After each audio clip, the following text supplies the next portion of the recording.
Assalamualaikum warahmatullahi wabarakatuh.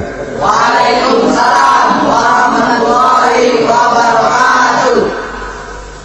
Alhamdulillah wassalatu wassalamu ala sayyidina Rasulillah sayyidina wa maulana Muhammad ibn Abdullah wa ala alihi wa sahbihi wa mawalah. La hawla wa la quwwata illa billah, amma ba'du. Bapak-bapak, ibu-ibu, saudara-saudara kaum muslimin rahimakumullah. Setan dalam kehidupan di dunia ini. Maka pada pertemuan kali ini kita akan membicarakan tentang siapa yang menjadi musuh-musuh setan di dalam kehidupan. Dengan satu catatan, berbahagialah mereka yang menjadi musuh-musuh setan, tetapi celakalah mereka yang menjadi teman-teman setan. Bagaimanapun juga di dalam kehidupan ini, apabila orang telah memproklamirkan bendera permusuhan kepada kita, maka kita tentu seharusnya bersikap waspada dan mawas diri. Demikian juga iblis dan seluruh bala tentaranya yang terdiri daripada setan-setan. Mereka telah mengibarkan bendera permusuhan kepada Nabi Adam dan anak cucunya, kepada kita umat Rasulullah sallallahu alaihi wasallam.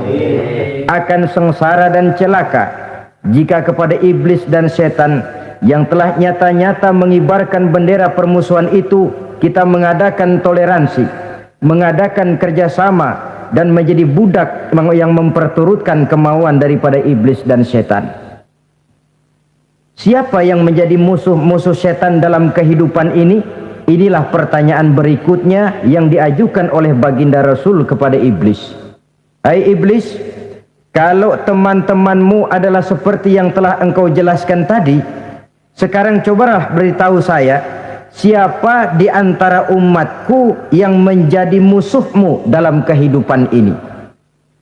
Atas pertanyaan ini iblis laknatullah menjawab, ya Rasul, musuh-musuhku di antara umatmu, pertama anta ya Muhammad.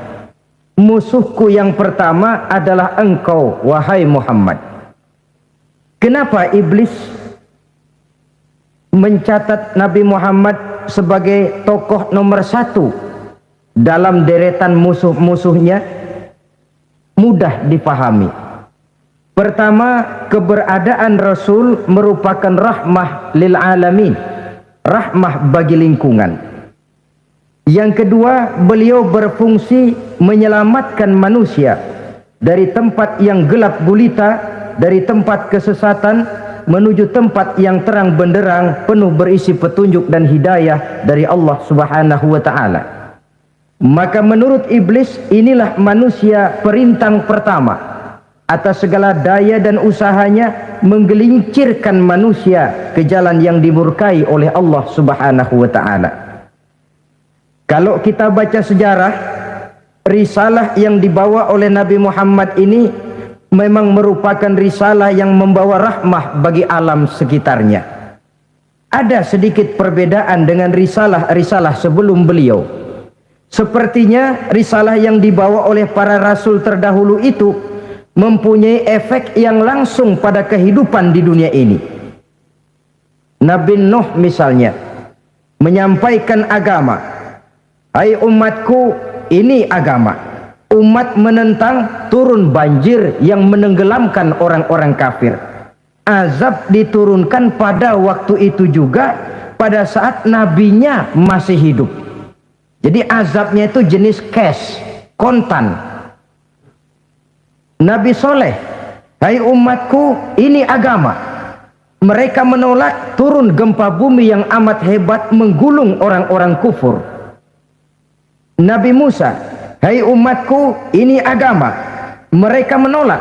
Sebagian ditenggelamkan di Lautan Merah, sementara sebagian lain dikutuk menjadi monyet-monyet yang hina, seperti diceritakan dalam Al-Quranul Karim. Lain dengan Rasulullah Sallallahu Alaihi Wasallam. Bagaimanapun kurang ajarnya umat yang dihadapi oleh beliau, bagaimanapun menentangnya jamaah yang dihadapi oleh beliau, azab tidak turun sepanjang beliau masih hidup. Ini merupakan jaminan dari Allah, wa ma kana Allahu liyu'azzibahum wa anta fihim. Allah sama sekali tidak akan menurunkan azab selama engkau wahai Muhammad masih hidup di tengah-tengah umatmu. Jadi keberadaan Nabi Muhammad merupakan jaminan keselamatan bagi umatnya.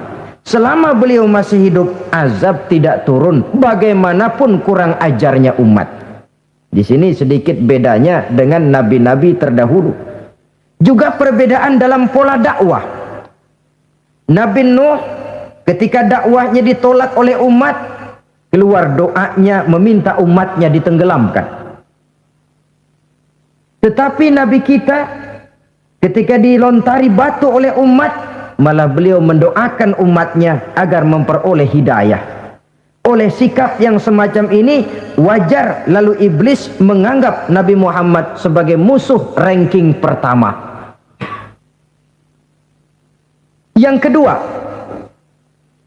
siapa musuhmu di antara umatku? Yang kedua kata iblis, musuhku Muhammad imamun adil, pemimpin yang adil. Itu yang akan menjadi musuhku di dunia ini. Putus asa iblis menghadapi pemimpin yang adil. Tipu dayanya tidak terkena, segala tingkah polanya tidak diperturutkan. Imam yang adil, pemimpin yang adil merupakan musuh daripada iblis laknatullah alaih. Apa sebabnya? Karena pemimpin yang adil mempunyai dampak dalam kehidupan di dunia ini. Melindungi orang banyak, menenteramkan orang banyak. Makin aman, tentram, tenang situasi dan kondisi, makin mudah orang melaksanakan ibadah. Makin tekun orang melaksanakan ibadah, makin dekat dia dengan Allah. Makin dekat manusia dengan Allah, makin jauh dia dari iblis. Sebab dua hal ini selalu kontradiktif. Jika kita jauh dari Allah, tentu dekat dengan iblis. Jika kita jauh dari iblis, harus dekat tentu dengan Allah. Dan begitu selanjutnya. Dalam kaitannya dengan kehidupan kita sekarang, saudara-saudara, inilah pentingnya membangun manusia pembangunan. Semua tugas-tugas besar, semua pekerjaan-pekerjaan yang baik harus berangkat dari niat yang baik, berangkat dari hati yang bersih. Siapapun adanya kita, apapun profesi kita. Yang jadi kiai, marilah berangkat dari niat yang bersih.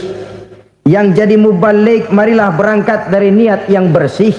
Niatnya itu mau menghidupkan Islam atau mau cari hidup jual Islam. Kalau mau menghidupkan Islam, mari sama-sama kita berjuang. Tapi kalau mau cari hidup untuk dengan menjual Islam, minggir saja daripada nanti bikin malu.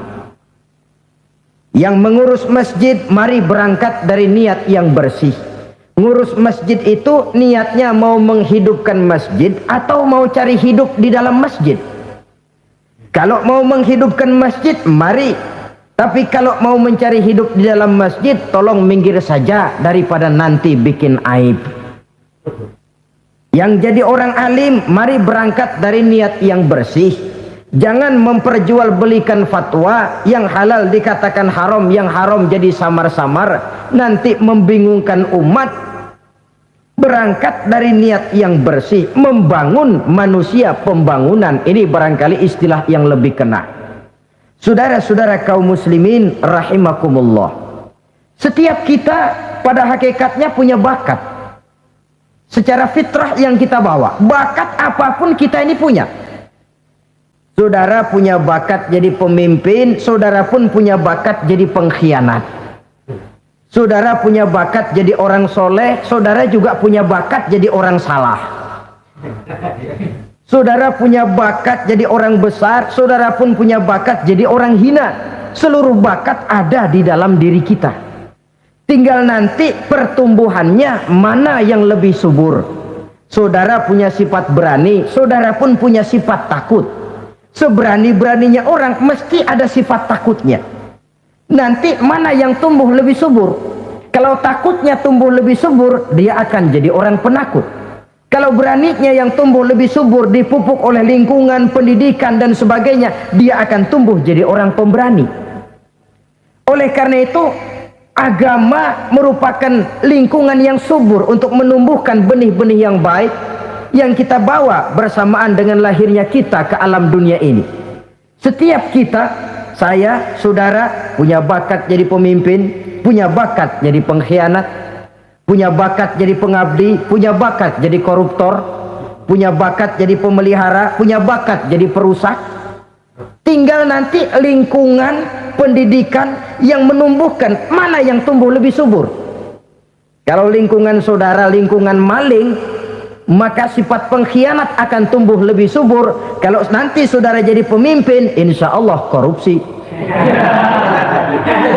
Lingkungan yang menumbuhkan sifat mengabdi, sifat berbuat tanpa pamrih, dikalahkan oleh sifat pengkhianat dan korupsi itu yang dibentuk oleh lingkungan, pendidikan, pengalaman dan sebagainya. Oleh karena itu, secara dini agama menanamkan, menyuburkan fitrah-fitrah yang baik yang kita bawa bersamaan dengan hadirnya kita dalam kehidupan ini. Sebab itu seorang penyair bernama Syauqi mengatakan dalam sebaik syairnya, waladatka ummuka ya ibna adam bakian wan nasu haulaka yadhakuna surura. Hai manusia, pada saat kamu dilahirkan kamu menangis dan orang lain di sekelilingmu ketawa.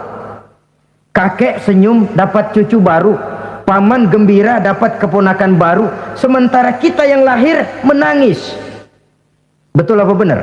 Betul. Apa ada saudara yang begitu dilahirkan terus nyengir? Saya kira kabur dukunnya itu. Setiap kamu hai manusia lahir dalam keadaan menangis, orang sekelilingmu tertawa. Karena itu katakan kepada mereka yang senyum di sekelilingmu, hai manusia, pada saat saya dilahirkan saya menangis dan kamu semua tertawa. Baik manusia. Tapi nanti pada satu saat harus terjadi kebalikannya. Kalau dikala saya lahir saya menangis dan kau semua senyum, nantilah manusia. Kalau satu saat saya meninggalkan alam dunia ini, saya akan berangkat dengan senyum dan kalian semua akan berurai air mata. Kalau perlu dari Sabang sampai Merauke kibar bendera setengah tiang. Kalau perlu, jangan terbalik, kita mati melotot orang malah gembira. Karena hidup selalu membawa sifat-sifat yang merusak. Inilah orang kedua yang menjadi musuhnya iblis dan beruntung menjadi musuh iblis. Siapa? Imamun adil, pemimpin yang adil. Saudara-saudara kaum muslimin rahimakumullah. Yang ketiga musuh iblis, ghaniyun mutawadhi', orang kaya yang rendah hati, orang kaya yang tidak sombong. Kaya apa saja, baik kaya oleh karena ilmu. Orang yang kaya karena ilmu disebut orang alim. Baik kaya karena materi, orang kaya karena materi dinamakan hartawan. Baik kaya karena kedudukan, orang yang kaya karena kedudukan dinamakan pejabat. Kesombongan pertama yang terjadi dalam sejarah. Ketika ditanya kenapa kau tidak mau sujud iblis? Ah, saya kan di pundak duluan. Yang wajar saja hidup ini. Sombong harta pun begitu. Kaum muslimin rahimakumullah. Orang kaya yang rendah hati dimusuhi oleh iblis, tapi dicintai Allah, dicintai Rasul, dicintai malaikat. Caranya bagaimana? Kembali kepada satu kesadaran bahwa pada saat terlahir ke alam dunia ini tidak ada yang pernah kita bawa. Kalau sekarang kita punya rumah, punya kebun, punya kendaraan, punya pabrik, punya segala macam benda, apa itu? Titipan. Pada suatu saat akan diambil kembali oleh yang menitipnya. Kalau titipan itu pandai kita jaga, pandai kita syukuri, titipan akan makin banyak. Sama juga kita dalam kehidupan. Kalau orang bisa kita percaya, saya mau pergi ke luar negeri, rumah saya titip kepada tetangga. Saya pulang dari luar negeri, isi rumah tetap tidak berkurang, malah dibersihi, malah disapu, dihilangkan kotorannya. Tentu bukan main syukur saya, girang saya. akan bertambah kepercayaan saya untuk menitipkan apa saja. Ini makna la in syakartum la azidannakum wa la in kafartum inna azabi lasyadid. Kalau kamu pandai bersyukur, aku tambah nikmat. Tapi kalau kamu ingkar, azabku teramat pedih. Artinya apa? Nikmat bisa berubah menjadi azab kalau kita tidak pandai mensyukurinya. Ma'asyiral muslimin rahimakumullah, orang yang kaya ilmu lalu rendah hati, tidak selalu ingin menonjolkan diri. Ini kadang-kadang yang tanggung ini yang bikin berabe. Alim bener enggak, geblek bener juga enggak. Yang sedikit-sedikit mau nonjolin diri. Kalau enggak jadi imam enggak mau ke masjid, enggak jadi imam enggak mau ke musola. Pokoknya kalau enggak jadi imam marahan sama musola. Macam mana? Saudara-saudara kaum muslimin, rendah hati, tidak selalu ingin menonjolkan. Sebab orang yang selalu ingin menonjolkan dirinya biasanya orang yang kekurangan kepercayaan kepada kemampuan dirinya sendiri. Dia selalu ingin dinomorsatukan, dia selalu ingin ditempatkan pada ranking teratas. Dia tidak percaya diri. Orang yang percaya diri dapat bersikap wajar dalam kehidupan. Begitu juga kaya karena harta, dengan menyadari bahwa harta bagaimanapun banyaknya titipan dari Allah, pada suatu saat akan kembali. Dia harus dimanfaatkan sesuai dengan kehendak yang menitipnya. Begitu juga kaya oleh karena pangkat, kedudukan dan jabatan. Pada suatu saat jabatan itu akan hilang dari diri kita. Karenanya sering saya jelaskan bahwa pangkat di dunia ini yang paling tinggi pensiun. Titel yang paling akhir almarhum. Saudara setuju atau tidak, titel itu akan saudara dapat.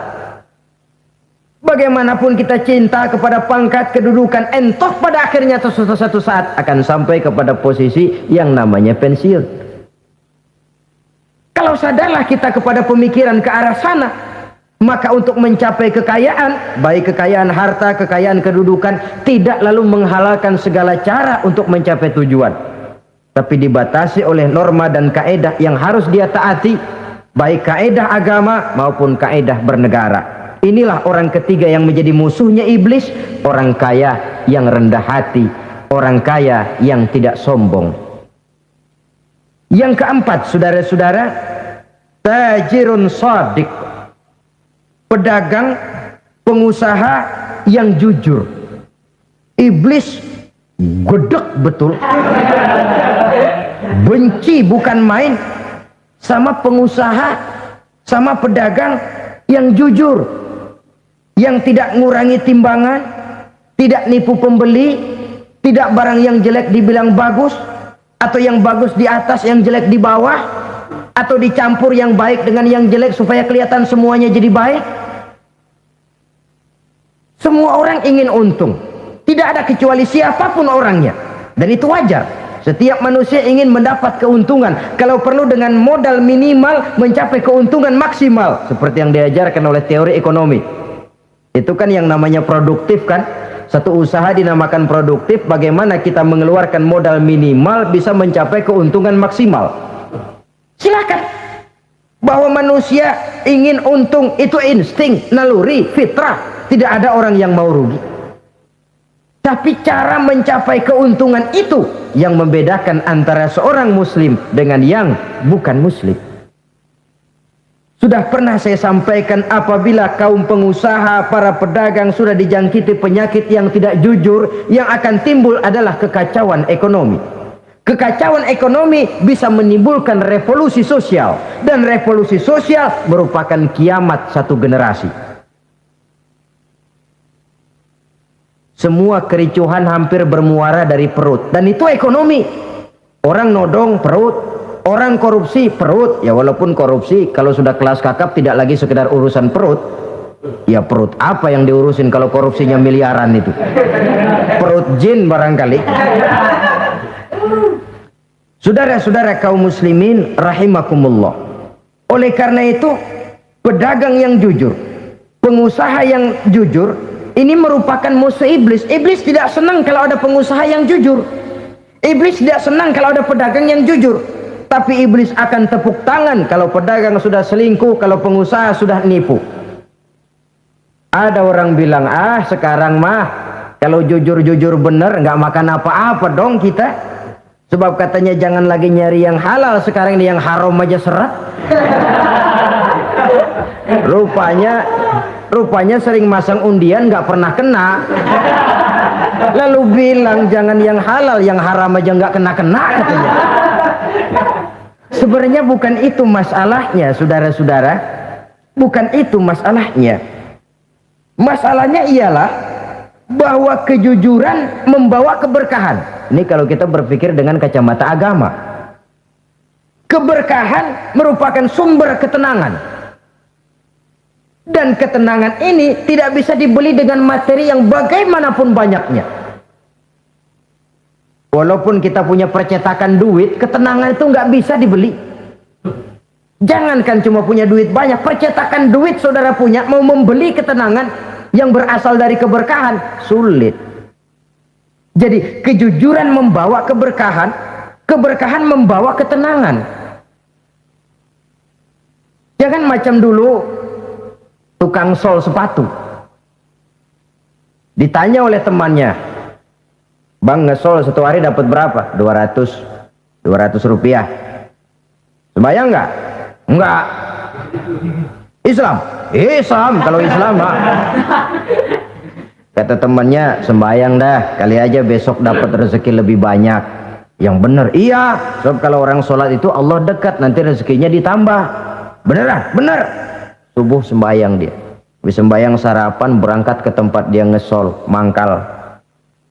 Dari pagi sampai jam 11 belum ada juga yang ngesol. Mulai bimbang hatinya. Katanya kalau sembayang rezeki tambah. Tadi sembayang subuh sampai gini hari belum ada yang ngesol. Cobaan kali, sabar. Datang sholat zohor. Habis zohor nunggu lagi, belum juga ada yang datang ngesol. Udah mau pulang hampir maghrib, baru datang satu orang dandanin sendal jepit putus.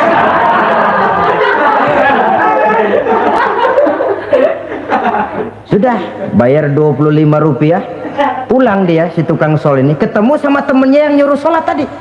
Ditanya, "Bagaimana penghasilan ini hari?" Apa dijawab? "Gua kapok deh sembahyang."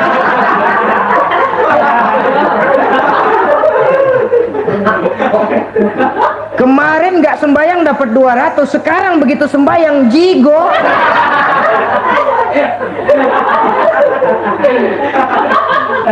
Dia tidak sadar bahwa dengan dari kacamata agama, 25 rupiah yang membawa berkah jauh lebih baik ketimbang 200 uang panas.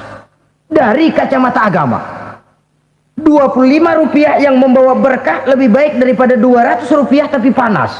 Sebab panas menjauhkan kita dari ketenangan.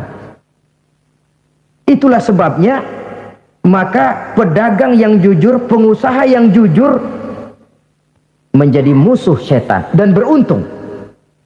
Sekarang jadi pengusaha jujur-jujur nggak dapat proyek, Pak, kalau nggak bisa semar-semir semur. Padahal agama sudah menjelaskan ar-rashi wal murtashi finnar. Orang yang nyogok dan orang yang disogok dua-duanya neraka.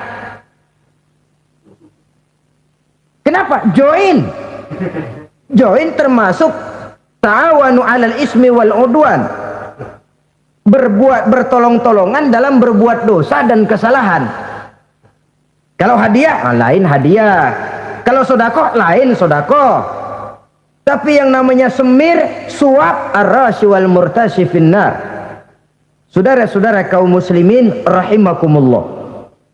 Jadi pedagang yang jujur, pengusaha yang jujur merupakan salah satu roda perekonomian. Kegoncangan ekonomi akan menimbulkan dampak sosial yang sangat luas dan kompleks. Yang pada giliran puncaknya, dampak paling negatifnya, dia sanggup menggerakkan terjadinya revolusi sosial.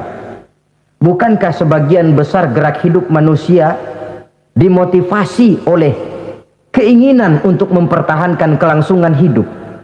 Dan kelangsungan hidup artinya mulut. Mulut itu artinya perut, dan itu artinya makan. Setelah itu mungkin baru pangan, baru sandang, baru dia berpikir pakaian dan sebagainya. Jadi karena dia merupakan penggerak roda ekonomi, pedagang yang jujur, pengusaha yang jujur mutlak diperlukan dalam kehidupan ini. Sebab sekali lagi kejujuran akan membawa keberkahan, keberkahan memberikan ketenangan dalam kehidupan. Oleh karenanya kita umat Islam biarin duit kita banyak asal berkah. Itu tentu idealnya. Ketimbang dikit tidak berkah, lebih baik ia banyak ia berkah. Dan keberkahan itu datang lewat kejujuran. Kejujuran ini sudah dicontohkan oleh Rasul pada saat beliau berniaga ke negeri Syam. Percaya kepada sesuatu yang saya mengerti, sesuatu yang boleh dipelajari sejak TK sampai perguruan tinggi, sejak anak-anak sampai kakek nenek. Saya bukan percaya kepada sesuatu yang saya tidak mengerti tapi yang harus saya percaya. Saya justru percaya kepada sesuatu yang memang saya mengerti. Saudara-saudara, demikianlah bahwa Tuhan dalam Islam adalah Tuhan yang terbuka, rasional, boleh dipelajari sejak kakek-kakek sampai anak-anak, sejak TK sampai kepada perguruan tinggi. Lalu yang kedua, masih menurut kata dia, saya adalah pengagum Amerika, dia bilang. Sebagai penegak hak-hak asasi manusia, sebagai pahlawan demokrasi yang pagi-pagi sudah mencanangkan di dalam dia punya Declaration of Independence bahwa semua manusia dilahirkan sama, all men are created equal. Saya kagum dengan itu. Sampai pada satu saat, menurut cerita dia, saya berada di New York, saya mau masuk sebuah restoran, saya tertegun ketika saya akan masuk. Di pintu restoran itu tertulis white only, white only, hanya melayani kulit putih. Artinya sing kulit ireng minggir. Saya gelo, saya nelongso, bahasa Inggrisnya. Katanya all men are created equal. Semua manusia dilahirkan sama. Lah ini kok tegel-tegele. Kok sampai hati bikin tulisan hanya melayani kulit putih. Sampai saya melihat dalam Islam ini betapa si kulit putih dan si kulit hitam duduk saling berdampingan. Masjid menjadi simbol semangat kebersamaan mereka. Siapapun masuk masjid buka sepatu. Di sana mereka menghadap ke arah yang sama, menyembah Allah Tuhan yang sama, mengikuti cara Rasul yang sama, melakukan gerak yang sama, membaca bacaan yang sama, dengan bahasa yang sama. Persaudaraan seperti inilah yang lama saya dambakan. Ini kenapa saya memilih Islam. Saudara-saudara kaum muslimin, saya ingin menggunakan cerita ini sebagai pengantar bahwa salah satu misi Islam memang membebaskan manusia dari ras diskriminasi. Nabi menyatakan, innallaha la yanzuru ila suwarikum wa amwalikum walakin yanzuru ila qulubikum wa a'malikum. Sungguh Allah tidak melihat tampangmu, Allah tidak melihat potonganmu, Allah juga tidak melihat hartamu. Yang Allah lihat adalah hati dan amal perbuatanmu. Islam membebaskan manusia dari ras diskriminasi. Dari manapun orang datang, apapun warna kulitnya, dari suku apapun ia dilahirkan, akidah mengikatnya dalam satu persaudaraan yang mesra, persaudaraan Islam. Nilai manusia dengan demikian bergantung kepada ketakwaannya. Takwa, seperti kita tahu, adalah bahasa Quran yang sudah menjadi bahasa kita. Sedemikian sering kalimat ini dipakai, sampai-sampai ia mengalami pergeseran dari arti yang sebenarnya. Takwa, sejauh yang kita baca dari peninggalan para ulama kita, mempunyai konotasi imtithalul awamir wajtinabun nawahi, melaksanakan seluruh yang diperintah Allah dan meninggalkan semua yang dilarangnya. Apa perbedaan prinsipnya? Kalau melaksanakan perintah itu sesuai dengan kemampuan, tapi menjauhi larangan itu mutlak. Enak kalau ada ayat jauhilah larangan Allah semampu kamu, enak. Yang semampu kita itu melaksanakan perintah, tapi kalau sudah meninggalkan larangan mutlak, jauhi, tinggalkan. Disitulah nilai ketakwaan seseorang. Ini kan enggak, karena takwa digunakan oleh semua orang, akhirnya artinya bergeser. Semua ngomong takwa. Pejabat kalau dilantik bertakwa, bertakwa, bertakwa, sampai membleh bertakwa. Setelah pelantikan mata takwa ngalor dia ngidul. Harus dikembalikan kepada pengertian asalnya. Takwa itu adalah komitmen seseorang kepada perintah Allah dan komitmen meninggalkan yang dilarangnya sesuai dengan kemampuan. Di situ nilai manusia dalam pandangan Allah. Yang tadi Nabi katakan, Allah nggak lihat potongan kita, Allah nggak lihat harta kita. Yang Allah lihat adalah hati dan amal perbuatan, dan itulah takwa itu. Maha benar Allah dengan firman-Nya yang menyatakan, inna akramakum indallahi atqakum.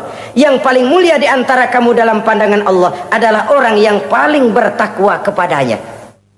Sering sekali sekarang ini kalimat agama digunakan untuk maksud yang tidak sama dengan maksud agama. Ya contoh kalimat takwa ini. Atau misalnya kita baca iklan, telah berpulang ke rahmatullah dengan tenang. Kalau dengan tenangnya sih boleh dah, mana ada orang mati kelojotan. Tenang.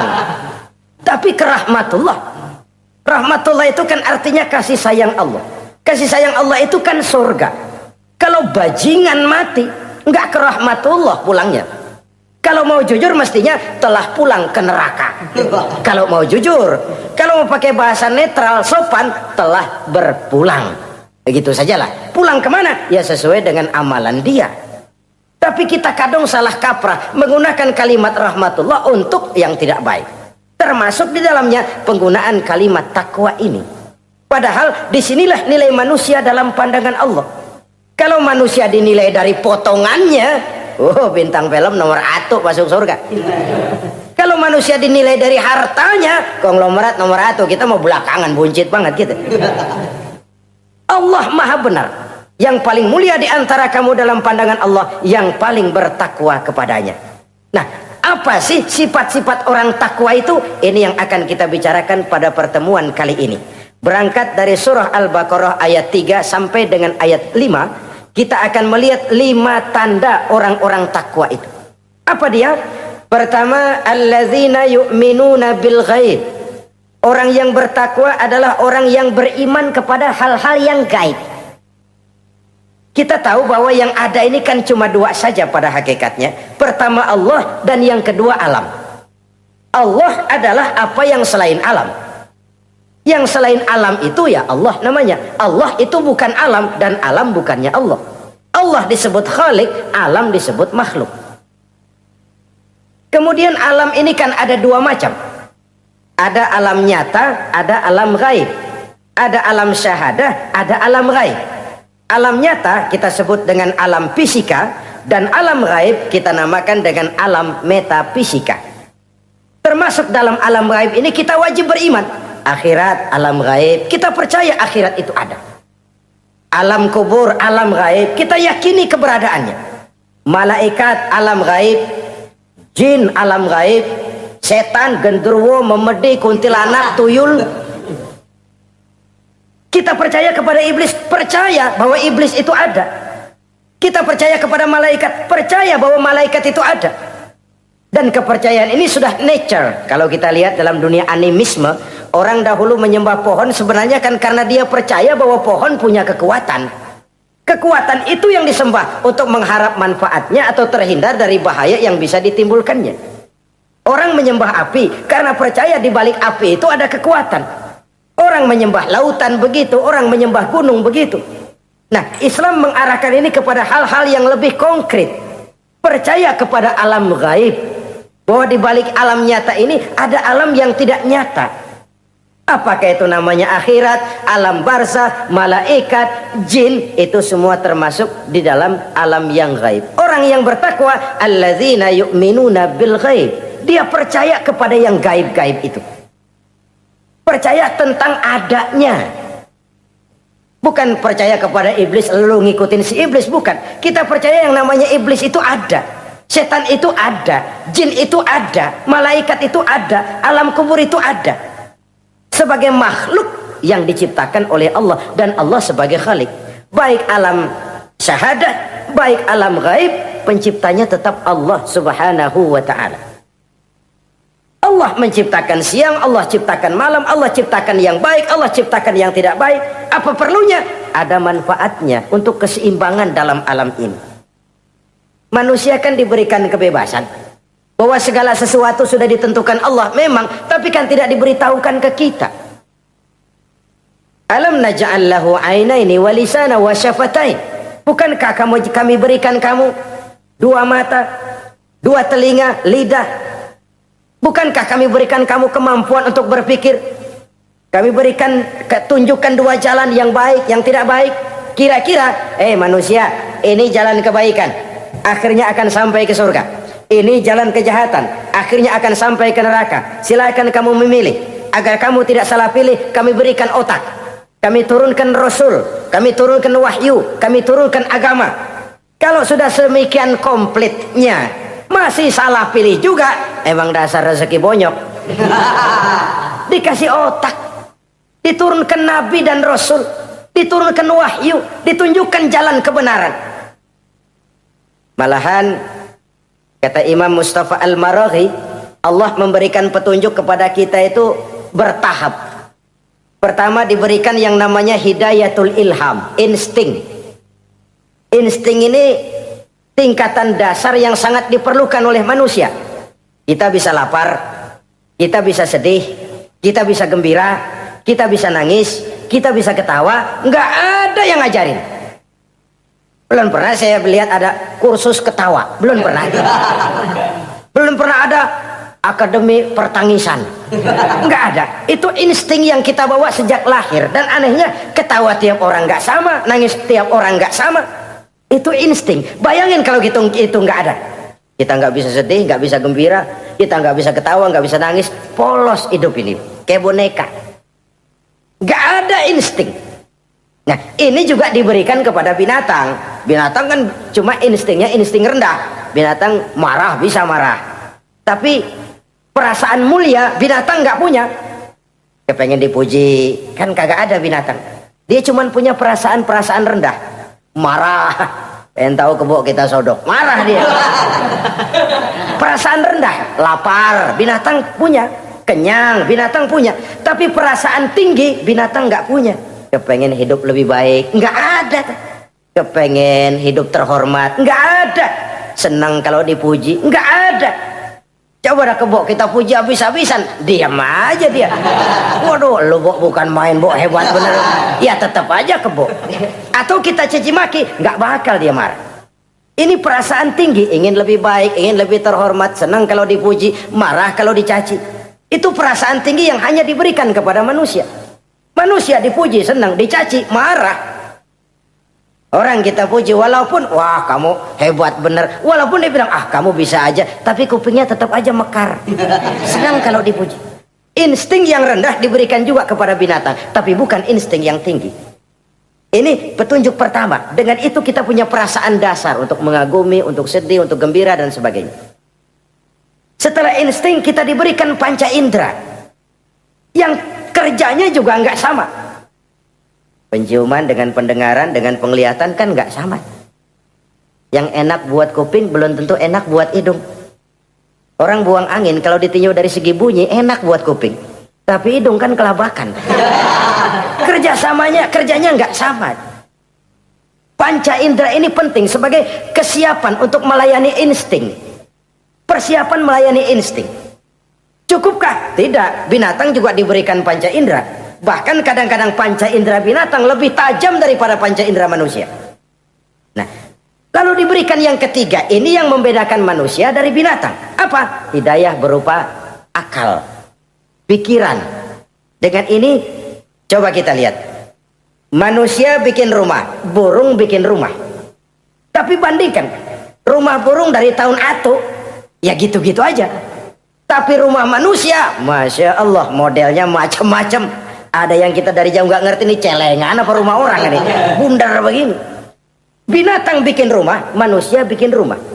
Binatang bikin rumah dengan insting, manusia bikin rumah dengan otak. Hasilnya berbeda. Manusia tidak punya sayap, tapi dengan otaknya dia bisa terbang lebih tinggi dari burung. Manusia tidak bernapas dengan insang, tapi dengan otaknya dia bisa nyelam lebih dalam daripada ikan. Ini kelebihan manusia dari binatang, diberikan otak. Belum cukup rupanya otak, karena otak ini penemuannya relatif. Apa yang dianggap hari ini benar, besok udah nggak benar. Apa yang hari ini otaknya bilang baik, besok dia bilang jelek. Apa yang hari ini otaknya bilang katakan jelek, besok dia bilang baik. Yang relatif tidak bisa dijadikan pegangan. Maka Allah lalu memberikan yang keempat, Hidayatuddin namanya, petunjuk berupa agama. Diberikan insting, diberikan panca indera, diberikan otak, lalu diberikan agama. Turun para rasul yang 25 itu yang merupakan mata rantai yang berkaitan, tidak terpisah. Misi samawi, semuanya sama bersumber dari Allah yang satu itu. Setelah agama datang, masih ada yang lebih penting. Apa? Hidayah yang disebut taufik. Persesuaian kehendak antara kita dengan Allah. Kalau taufik tidak datang, kalau taufik tidak dapat, Kan'an saja anak Nabi Nuh kufur, anak Nabi tidak dapat taufik namanya itu. Agama turun, bapaknya Nabi,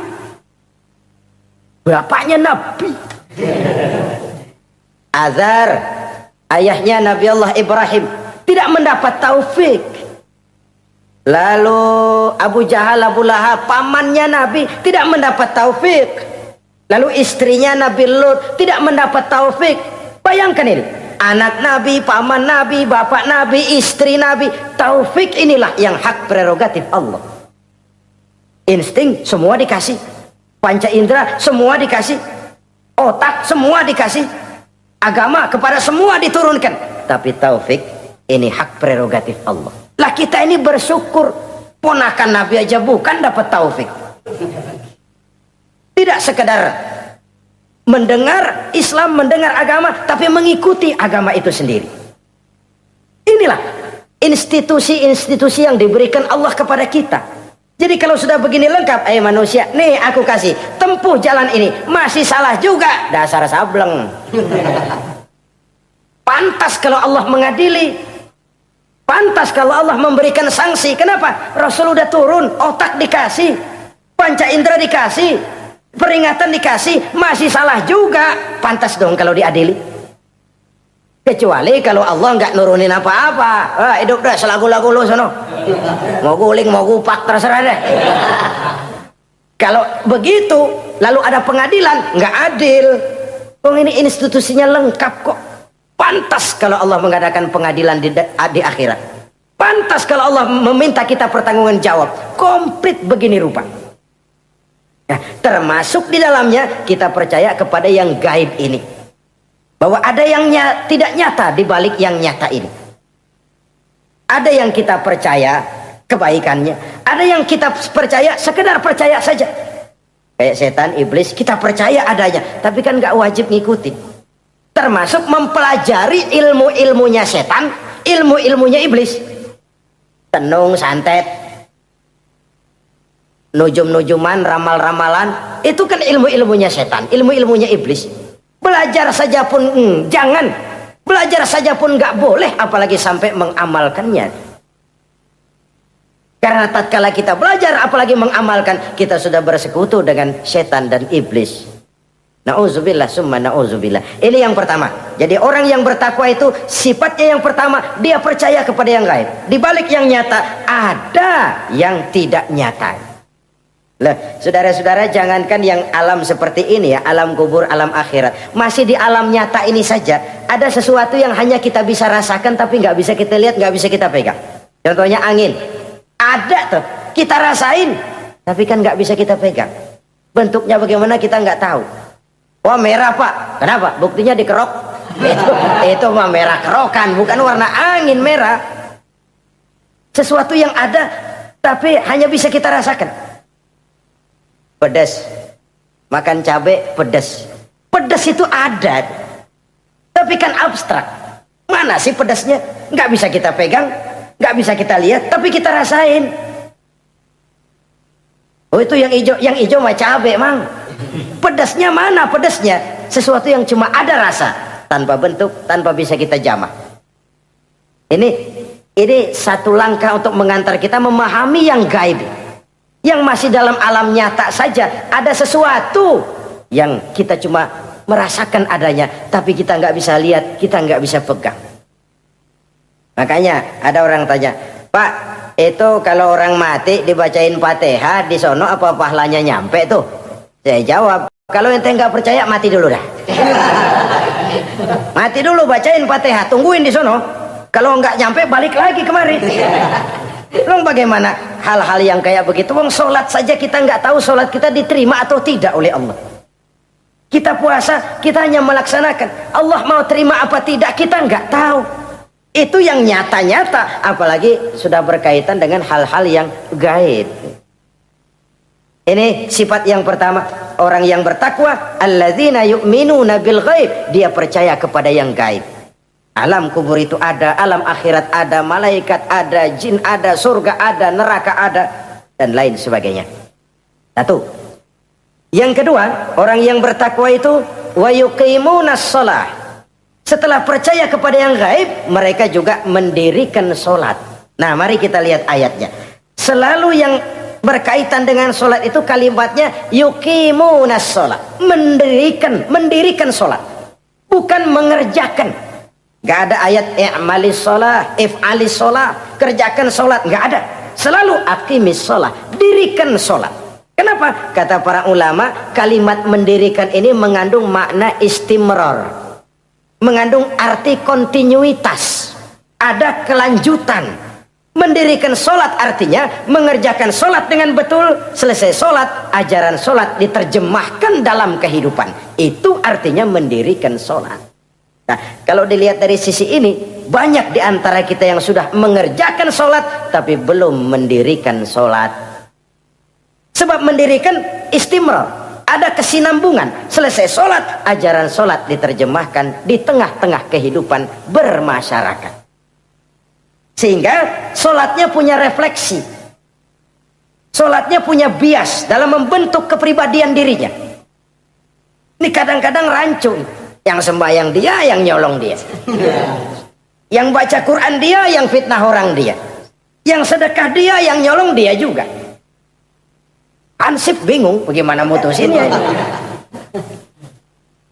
Kalau mendirikan sholat mengandung arti kesinambungan, selesai sholat, ajaran sholat diterjemahkan dalam kehidupan. Apa? Banyak tentunya. Misalnya sholat melahirkan sikap rendah hati, melahirkan keikhlasan, melahirkan sifat jujur, melahirkan sifat disiplin, dan lain sebagainya. Dan itu diterjemahkan dalam kehidupan. Kita lihat, ini anggota badan kita yang paling terhormatkan kepala. Kalau bercanda sama teman, dipegang tangan, kita masih senyum. Dipegang kaki, kita masih senyum. Tapi kalau pala dikeplakin, jengkel bukan main. Kenapa? Al-Mukarram itu adanya di sini. Otak, di kepala. Tapi kepala yang kita hormati ini ketika sujud dengan di hadapan Allah sama rendahnya dengan telapak kaki kita. Allahu Akbar. Yang besar cuma Allah. Manusia, kepala sama rendah dengan telapak kaki. Kesadaran ini membias, selesai sholat, kembali ke masyarakat, sombongnya hilang. Apalagi ikhlas. Sholat itu kan lillahi ta'ala. Orang mau puji apa tidak, enggak soal. Orang mau bilang ini, mau bilang itu, soal lain. Yang penting ini saya kerjakan lillahi ta'ala, karena Allah saja, bukan karena yang lain. Disiplin. Sehari semalam 5 kali kita lapor kepada Sang Maha Komandan. Bagaimana tidak akan tercegah dari perbuatan yang keji dan munkar? Seorang prajurit saja, kalau sehari semalam 5 kali dia lapor kepada komandannya, saya yakin dia tidak akan sempat melaporkan yang tidak baik. Pantas kalau Al-Quran memberikan jaminan sholat mampu mencegah manusia dari perbuatan yang keji dan munkar. Masih ada yang tanya, Pak, katanya sembahyang mencegah orang berbuat jahat. Iya, teman saya kok sembahyang nyolong ayam. Bagus, sembahyang nyolong ayam. Coba nggak sembahyang, nyolong motor. Gedean lagi yang dicolong. Dan sebenarnya itu bukan jawaban, itu cuma logika saja. Yang benar adalah sholatnya belum berfungsi. Dia baru mengerjakan sholat, belum mendirikan sholat. Inilah yang kalau kita jujur mau bicara, inilah problem kita sekarang ini. Mengislamkan orang Islam. Bagaimana dari mengerjakan sholat kita menjadi mendirikan sholat. Agar sholat itu membuahkan hasil berupa pembentukan kepribadian. Di tengah-tengah kehidupan sosial kemasyarakatan. Kalau tidak, ya sekedar terjebak kepada rutinitas. Pergi haji begitu, pulang haji bikin gila. Masuk Ramadan begitu, selesai Ramadan ya tetap begitu. Ibadah tidak memberikan bias dalam pembentukan pribadi. Itulah sebabnya digunakan kalimat yuqimunas sholat, mendirikan sholat yang mengandung arti berkesinambungan. Selesai sholat, jiwa dan semangat, ajaran dan filsafat sholat diterjemahkannya dalam kehidupan sehari-hari. Saudara-saudara kaum muslimin rahimakumullah. Sifat yang ketiga dari orang takwa adalah wa mimma razaqnahum yunfiqun. Mereka menginfakkan sebagian dari rizki yang diberikan Allah kepada mereka. Rizki menurut definisi yang diberikan para ulama kita, ar-rizqu bimakna al-ata hissiyan kana aw ma'nawiyan. Rizki adalah pemberian, baik yang abstrak maupun yang konkret. Selama ini kita sering mengartikan rizki hanya dalam bentuk uang, sehingga rizki kita dibatasi oleh pengertian kita sendiri. Padahal tidak cuma uang, ilmu adalah rizki, jabatan dan kedudukan adalah rizki, otoritas dan wibawa juga rizki, anak, istri, suami juga rizki. Ketika ayat ini mengatakan wa mimma razaqnahum yunfiqun, mereka menginfakkan sebagian dari rizki, yang dimaksud di sini adalah rizki yang konkret dalam bentuk materi, uang, benda dan lain sebagainya. Orang yang bertakwa sadar benar dari Allah rizki datang, ke jalan Allah rizki dibelanjakan. Semakin kita rajin membelanjakan rizki di jalan Allah, biasanya akan semakin mengalir rezeki dari Allah. Semakin bakhil kita, kadang-kadang rezeki juga malas deketin kita. Yang keempat, orang yang bertakwa itu alladzina yu'minuna bima unzila ilaika wa ma unzila min qablik. Mereka beriman, mereka percaya kepada apa yang diturunkan terhadap Muhammad, yaitu Al-Quran, wa ma unzila min qablika, dan apa yang telah diturunkan sebelum kamu, yaitu Taurat, Zabur dan Injil. Orang yang takwa percaya bahwa Allah dahulu telah menurunkan Taurat kepada Musa, Allah telah menurunkan Zabur kepada Nabi Daud, Allah telah menurunkan Injil kepada Nabi Isa. Percaya sekadar percaya, tidak wajib mengamalkan ajarannya. Kita percaya Taurat itu kitabnya Allah, Injil dahulu yang diturunkan kepada Nabi Isa kitab Allah, Zabur kitab Allah. Percaya sekadar percaya, bukan percaya kemudian mengamalkan, bukan. Karena dengan turunnya Al-Quran, maka seluruh kitab-kitab terdahulu sudah tercakup di dalam Al-Quran. Orang yang bertakwa percaya kepada apa yang diturunkan terhadap Nabi Muhammad. Apa itu? Al-Quranul Karim. Bagaimana kepercayaan kita kepada Al-Quran? Bahwa dia kitab suci yang isi dan redaksinya langsung dari Allah, yang kita membacanya beribadah, mengerti atau tidak mengerti artinya. Akan lebih baik setelah bisa membaca, mengerti, kemudian mengamalkannya dalam kehidupan kita. Saudara-saudara, kalau kita adakan konteks ini di mana-mana, modernisasi, globalisasi, kemajuan sering membawa pergeseran nilai. Dulu, ini zaman dulu ya, waktu listrik belum masuk desa, kita rasakan betul. Kalau masuk kampung berasa banyak orang Islam. Padahal rumah pakai lampu templok, lampu tempel, paling banter, patromak. Tapi kita masuk kampung berasa kok banyak orang Islam. Kenapa? Suara Al-Quran kedengaran dari rumah-rumah. Kenapa? Ada anak-anak muda lagi latihan baca Barzanji. Kenapa? Ada patayat, santri-santri wanita lagi baca sholawatan. Kenapa? Nenek-nenek lagi ngapalin sifat 20 sembari nyisik. Wujud artinya ada, maka mustahil zaman dulu. Terjadilah modernisasi, listrik masuk desa. Apa yang kita lihat? Rumah pada terang, terus televisi main gede-gedean, lalu radio kaset main kenceng-kencengan. Tergeserlah suara Al-Quran, apalagi sholawatan, apalagi barzanjian. Apa tidak boleh? Ya boleh saja. Apa tidak bagus? Ya bagus saja. Tapi kalau harus menggeser, apalagi menggusur nilai-nilai positif, itu yang kita prihatin. Kan Nabi mengingatkan, la tattabi'anna sunnana man kana qablakum shibran bi shibrin wa zira'an bi zira'in. Kamu akan ikuti tingkah laku orang-orang sebelum kamu. Cuma ikut-ikutannya nggak berasa, sejengkal, lalu sehasta, lalu semeter, lalu 3 meter. Begitu enak kamu ikut-ikutan budaya orang lain, sampai yang kamu ikuti masuk lubang biawak, kamu akan masuk juga ke dalamnya. Inilah kehidupan kita, inilah kehidupan anak-anak kita. Jujur mereka lebih kenal Valentine Day daripada Muharram. Anak-anak kita, anak-anak muslim, kalau kita menghitung Muharram sampai Zulhijjah nggak hafal. Kalau Januari sampai Desember, anak-anak kita bangun tidur hafal. Muharram sampai Zulhijjah, jangan anaknya, bapaknya keder. Kita hanyut oleh budaya-budaya yang, ya bukan saya katakan bukan tidak baik, tapi kalau harus menggeser, apalagi menggusur yang ada kaitannya dengan nilai agama, ini kan ironi. Ikut-ikutan kita sejengkal, semeter, sampai yang diikutin masuk lubang biawak, udah kadang asik ikut, ya ikut juga nyemplung ke dalamnya. Orang sering katakan mula-mula dari nama dulu nih yang kagak begitu kelihatan pengaruhnya. Mula-mula malu pakai nama yang berbau Quran, malu pakai nama yang berbau Islam. Dari nama nanti dia pindah ke pakaian, dari pakaian dia pindah ke pergaulan. Kalau sudah pindah ke pergaulan, dikhawatirkan pindah agama pun nggak terasa. Wah, semua agama sama, semua agama bagus. Lalu bagaimana? Bagaimana musimnya aja. Ironi, menyedihkan, memilukan, bahkan memalukan. Yang tidak boleh kan fanatik kepada guru, yang tidak boleh kan fanatik kepada suku. Kalau kepada agama fanatik itu wajib, dalam arti bukan sempit, berpegang teguh kepada agama. Satu sikap yang wajar, bahwa penganut suatu agama menganggap cuma agamanya yang benar. Itu sikap setiap penganut agama. Orang Kristen begitu, orang Hindu begitu, orang Buddha begitu. Kenapa kalau orang Islam begitu lalu dianggap ekstrim? Sebagai Muslim saya yakin cuma Islam yang benar. Kristen juga akan bilang begitu. Kristen yang benar, Buddha juga akan bilang begitu. Ini fanatisme dan wajar penganut suatu agama menganggap cuma agamanya yang benar.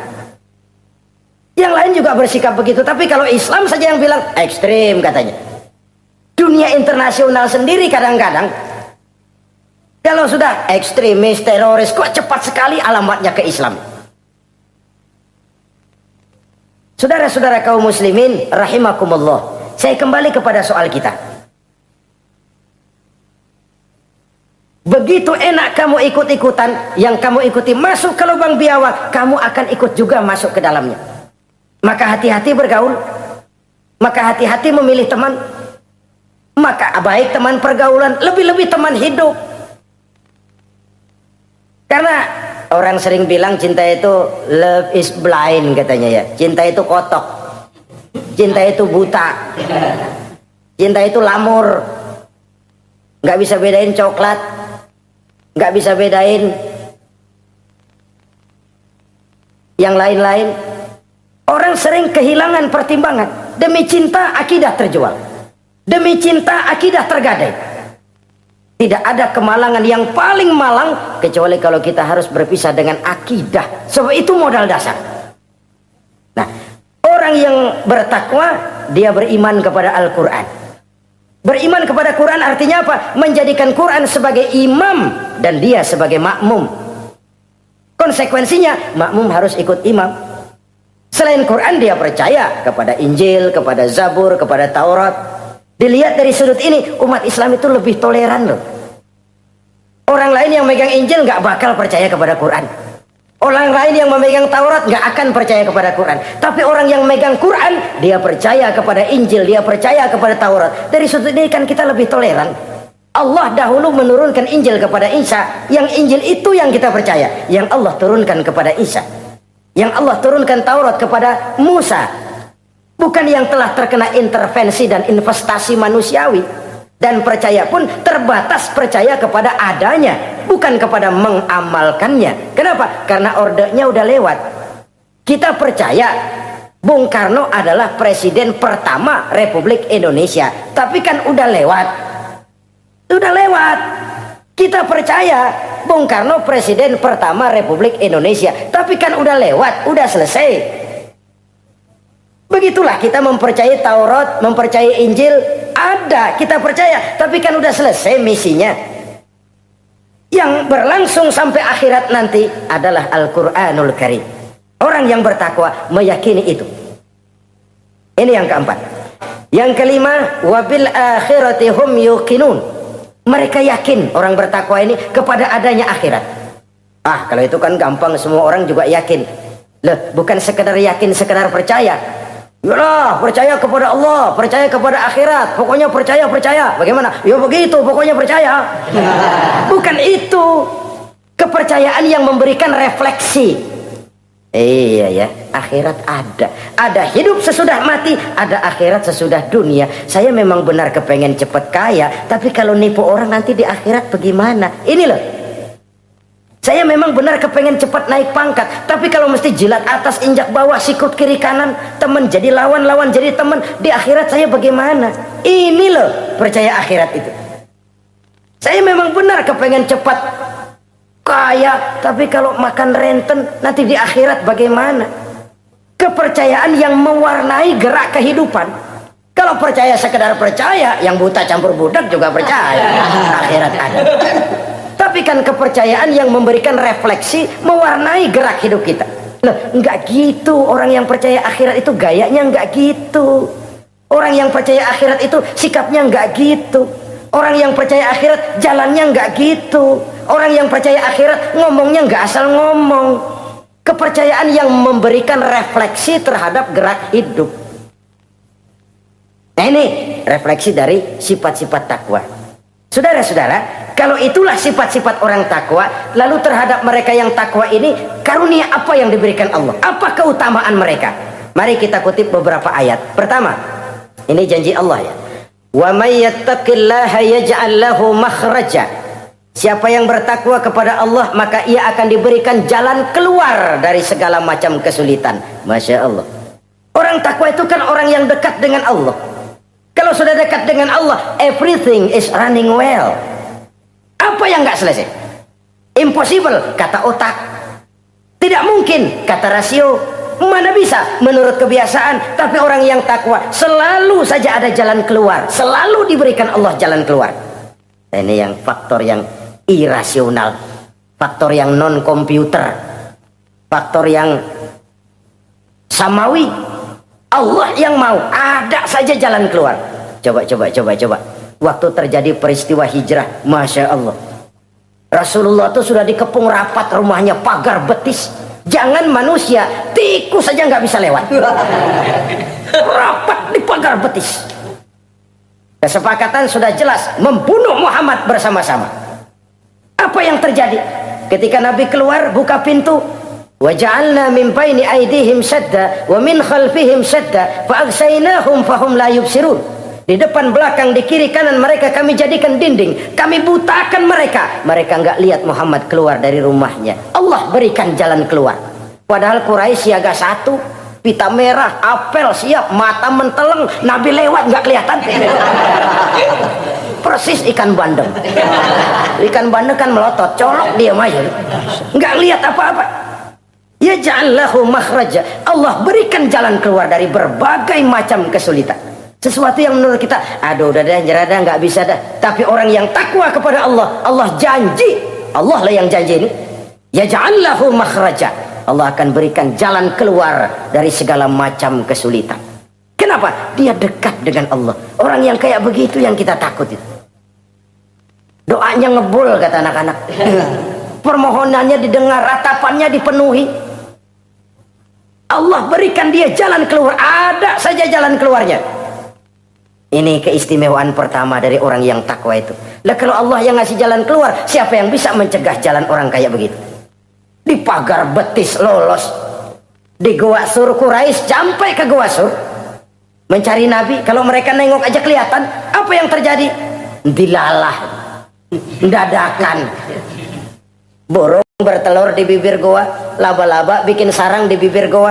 Quraisy mikir kalau Muhammad masuk kemari telur berantakan, rumah laba-laba hancur nih, nggak mungkin dia ke sini, cari ke tempat lain. Rumah laba-laba yang rapuh menggagalkan usaha Quraisy yang gagah perkasa.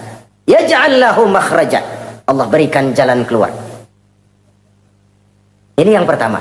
Yang kedua, wa yarzuqhu min haitsu la yahtasib. Allah berikan rezeki dia, orang yang takwa ini, dari jalan yang tidak disangka-sangka. Rezekinya mengalir. Kenapa? Kenapa? Dia dekat dengan Allah. Allah maha kaya. Kadang-kadang nih orang kerjaannya sujud doang sama ngangkat tangan, rezekinya ada aja. Allah yang kaya, Allah yang maha tahu. Orang yang takwa walaupun gajinya kagak ada, penghasilannya gede. Allah yang memberi. Jangan lupa itu, ada gaji ada penghasilan. Kalau gaji kan ada ukurannya. Kadang-kadang ada orang gajinya kecil, penghasilannya gede. Umpamanya jadi lurah musim gusuran.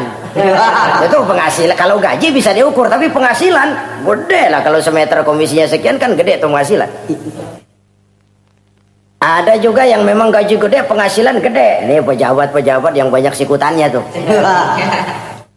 Saudara-saudara kaum muslimin, orang yang bertakwa itu yarzuqhu min haitsu la yahtasib. Allah berikan rezeki lewat jalan yang dia nggak sangka-sangka. Ada aja jalannya. Nggak punya duit tapi haji bisa pergi. Nggak punya duit tapi ya hidupnya wajar. Tamu datang balahan. Pernah itu ada tamu di Jawa Timur sana datang ke rumah seorang kiai. Ratusan tamu dikasih makan semua. Padahal kiai rumahnya gede. Tamu ada yang dalam hatinya nyeletuk. Nih kiai bisa ngasih makan orang satu rombongan banyak begini, duit dari mana ini? Dalam hatinya. Disamperin sama kiai, kamu jangan buruk sangka, ini rezeki halal. Bukan cuma rezeki, dia bisa ngerti hati orang. Mukasyafah, Allah bukakan apa yang Allah nggak bukakan buat orang lain. Ini karunia, dan itu hanya mungkin dengan takwa. Itu tadi, komitmen kepada perintah Allah, menjauhi larangannya. Mukasyafah, dibukakan pintu oleh Allah. Dia bisa lihat yang orang nggak lihat, dia bisa tahu yang orang lain nggak tahu. Udah nggak bisa main-main kalau ketemu orang begini. Ini udah high class ini di sisi Allah. Ini yang kedua, rezekinya ngalir lewat jalan yang nggak sangka-sangka. Yang ketiga, wa may yattaqillaha yaj'al lahu min amrihi yusra. Orang yang bertakwa kepada Allah, Allah jadikan urusannya gampang. Allah mudahkan urusannya. Masya Allah. Kalau Allah yang sudah mudahkan, siapa sih yang bisa bikin sulit? Allah yang gampangin urusannya. Orang mana yang bisa bikin sulit? Boleh manusia merencana, mempersulit, memblokir segala macam. Tapi kalau Allah gampangin, jalan tuh urusan. Boleh manusia merancang. Tapi kalau Allah mau, apa yang nggak mungkin? Satu kampung orang mau jatuhin kita. Kalau Allah mau angkat, naik. Satu negara orang mau naikin kita. Kalau Allah mau turunin, nyungsep. Tu'izzu man tasya wa tuzillu man tasya. Allah muliakan siapa yang dikehendakinya, Allah rendahkan siapa yang dikehendakinya. Saudara-saudara kaum muslimin rahimakumullah, dimudahkan urusan orang yang takwa itu. Jadi kalau ingin urusan kita dimudahkan oleh Allah, konsepnya cuma takwa. Kembali kepada komitmen, laksanakan yang diperintah, jauhi yang dilarang. Itu saja. Apalagi keutamaan orang takwa itu, wa may yattaqillaha yukaffir anhu sayyi'atihi wa yu'azzim lahu ajra. Siapa yang bertakwa kepada Allah, dihapuskan segala kesalahannya yang sudah lalu. Masya Allah. Dihapuskan kesalahannya. Bahwa manusia punya salah, ya manusiawi. Tapi ada hadis menyatakan, ikuti perbuatan salahmu dengan kebaikan. Niscaya kebaikan itu akan menghapus kesalahan kamu. Kalau dulu kita makan harta orang dengan zalim, kita nggak sempat minta maaf, tuh orang udah mati. Bagaimana caranya? Perbanyak sedekah. Mudah-mudahan sedekah ini menutupi kesalahan kita yang lalu memakan harta orang dengan cara yang zalim. Ikuti perbuatan salah dengan kebaikan. Niscaya kebaikan itu akan menghapus kesalahan kamu. Nah ini orang yang bertakwa, dihapuskan kesalahannya oleh Allah. Direhabilitir. Dia lakukan pemutihan, yang melakukan pemutihan Allah. Kalau dosa sudah dihapuskan, Masya Allah. Coba. Ada hadis menyatakan, siapa orang baca Bismillahirrahmanirrahim, maka dia bisa lewat di atas air. Beku itu air. Bismillah saja bisa jalan di air. Ini Bismillahnya orang yang bagaimana? Nih. Bismillahnya orang yang bobotnya ringan. Bobotnya ringan, dia bisa jalan di air. Kenapa bobotnya ringan? Dosanya pemutihan. Model kita 16 kali baca bismillah, lewat di empang kelelep aja. Bobot kita kelewat berat oleh lapisan-lapisan dosa. Makin banyak dosa, makin berat bobot. Lalu bagaimana kita mau mendapat kemudahan dari berbagai urusan? Bung, dosa kita berlipat-lipat. Kata Imam Ghazali, hati itu kayak kaca, bening pada asalnya. Itu kan fitrah. Tiap kali kita berbuat dosa, noda, plek, plek, plek. Tapi orang yang rajin istighfar, orang yang rajin berbuat baik, noda itu dia bersihin tuh, dia lap, rek. Sehingga kaca ini walaupun dia terkena kotoran, tapi bersih lagi. Kenapa? Rajin dilap, rajin istighfar, rajin berbuat baik untuk menutupi kesalahan. Tapi kalau istighfar tidak berbuat baik, berat, itu nanti itu kotoran-kotoran di kaca itu berubah jadi tieng. Tahu tieng? Udah susah diilangin kotorannya, berkarat di atas kaca. Kalau dosa sudah berkarat di hati, susah dihapus, berat untuk taubat, berat untuk melakukan kebajikan, itu sudah kerugian besar buat kita semua. Orang yang baik bukan orang yang tidak pernah salah. Orang yang baik adalah orang yang kalau dia berbuat salah dia sadar, dijadikannya pelajaran untuk tidak diulanginya lagi pada masa yang akan datang. Manusia dalam Islam tidak dilahirkan dengan dosa, tidak. Manusia bertanggung jawab terhadap perbuatannya sendiri-sendiri. Oleh karenanya, apabila kita terjatuh berbuat salah, cepatlah adakan perbaikan. Orang yang bertakwa dihapuskan kesalahannya oleh Allah, dilakukan pemutihan. Ya sama juga televisi lah. Kita dulu-dulu udah lupa bayar, kelamaan numpuk. Akhirnya kan kata petugas, yang bulan ini bayar aja dah, yang bulan ini aja dah, yang lain mah pemutihan. Kenapa? Dia sudah lihat kita punya tanda-tanda baik, pengen membayar dengan sebagaimana mestinya. Dari ketakwaan kepada Allah. Lalu wa yu'azzim lahu ajra. Orang yang bertakwa itu diperbesar pahala kebaikannya. Masya Allah. Sudah dosa dihapus, dia diampuni, diputihkan, kebaikannya dilipat gandakan pahalanya. Padahal kita semua sama-sama maklum. Inilah kenikmatan Islam. Kalau kita berbuat jahat, dibalas dengan yang setimpal. Kalau kita berbuat baik, dibalas berlipat ganda. Wallahu yudha'ifu liman yasha. Allah melipat gandakan pahala kebaikan bagi orang yang dikehendakinya. Alangkah pemurahnya Allah. Dosa kebaikan berlipat ganda, dosa kesalahan seimbang dengan kesalahan itu. Karena itu kata para ulama sufi, kalau kamu berbuat jahat, jangan lihat besar kecilnya, tapi lihat kepada siapa kejahatan kamu lakukan. Kalau kamu mendapat kebaikan, jangan lihat besar kecilnya, tapi lihat siapa yang ngasih kebaikan itu. Kecil dosa kita lakukan, tapi kepada Allah. Sedikit karunia yang kita terima, Allah yang ngasih. Logikanya begini. Saya ketemu menteri, dikasih duit 5.000 perak, 5.000 rupiah. Karena yang ngasih menteri, itu duit barangkali saya jadiin jimat. Nggak saya belanja-belanjain. Saya simpan. Kenapa? Buat bangga-banggaan, buat cerita-ceritaan. Saya ketemu menteri masa nih 5.000 perak dikasih. Menteri yang ngasih 5.000 rupiah, saya simpan, saya jadikan kebanggaan. Bagaimana kalau yang ngasih Allah, yang serba maha kaya, maha adil, maha tahu, kita lupakan.